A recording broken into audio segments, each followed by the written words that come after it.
Baik, terima kasih. Selamat pagi, salam sejahtera bagi kita. Hari ini kita membahas masalah filsafat Pancasila.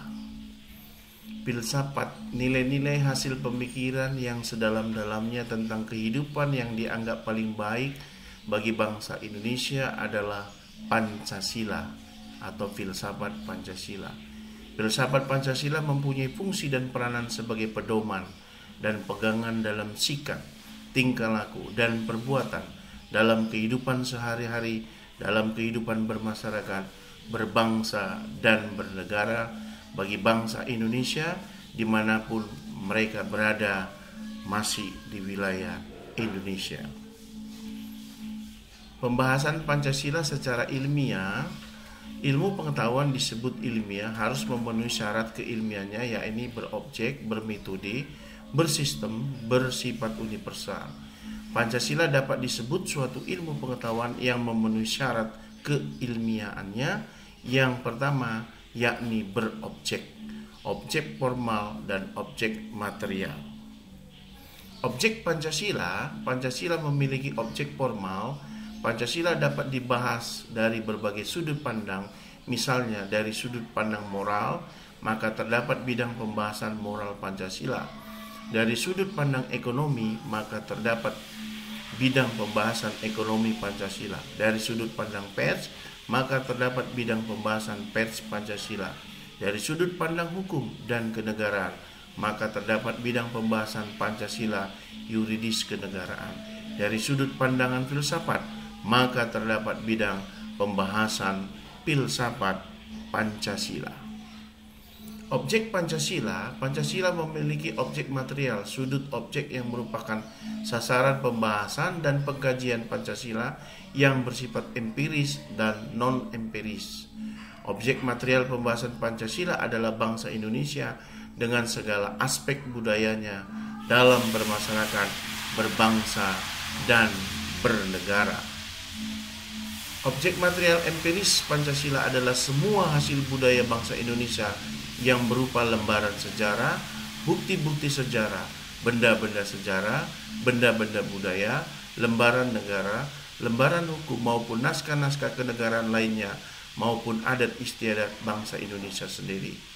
Objek material non-empiris antara lain meliputi nilai-nilai budaya, nilai moral, nilai-nilai religius yang tercermin dalam kepribadian, sifat, karakter, dan pola budaya dalam bermasyarakat, berbangsa, dan bernegara.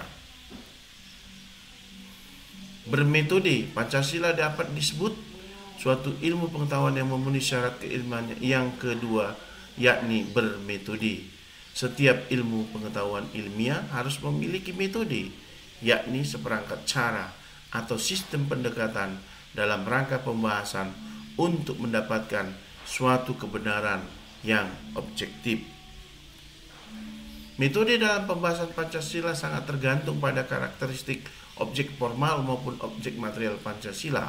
Salah satu metode dalam pembahasan Pancasila adalah metode analitiko-sintetik, yaitu suatu perpaduan metode analisis dan sintesis.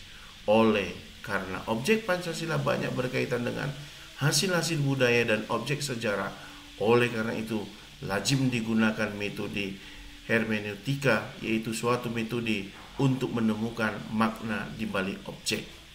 Demikian juga metode koherensi historis serta metode pemahaman, penafsiran, dan interpretasi, dan metode-metode tersebut senantiasa didasarkan atas hukum-hukum logika dalam suatu penarikan kesimpulan.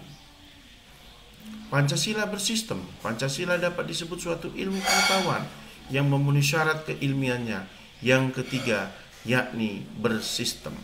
Suatu pengetahuan yang disebut ilmiah harus merupakan suatu yang bulat dan utuh. Bagian-bagian dari pengetahuan ilmiah itu harus merupakan suatu kesatuan antara bagian-bagian itu saling berhubungan, baik merupakan hubungan interrelasi asing hubungan atau maupun interdependensi saling ketergantungan. Bersistem, pembahasan Pancasila secara ilmiah harus merupakan suatu kesatuan dan keutuhan. Bahkan Pancasila itu sendiri dalam dirinya sendiri adalah merupakan suatu kesatuan dan keutuhan majemuk tunggal, yaitu kelima sila. Baik rumusannya, inti dan isi dari sila-sila Pancasila itu adalah merupakan suatu kesatuan dan kebulatan. Pembahasan Pancasila secara ilmiah dengan sendirinya sebagai suatu sistem dalam dirinya sendiri, yaitu pada Pancasila itu sendiri sebagai objek pembahasan ilmiah senantiasa bersifat koheren atau runtut tanpa adanya suatu pertentangan di dalamnya, sehingga sila-sila Pancasila itu sendiri adalah merupakan suatu kesatuan yang sistematik. Pancasila dapat disebut suatu ilmu pengetahuan yang memenuhi syarat keilmiannya yang keempat, yakni bersifat universal. Kebenaran suatu pengetahuan ilmiah harus bersifat universal.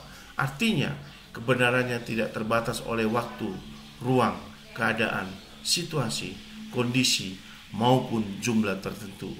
Dalam kaitannya dengan kajian Pancasila, hakikat ontologis nilai-nilai Pancasila adalah bersifat universal, atau dengan kata lain intisari, esensi atau makna yang terdalam dari sila-sila Pancasila pada hakikatnya adalah bersifat universal. Demikian materi pertemuan kita pada hari ini yang membahas tentang filsafat Pancasila. Selamat pagi.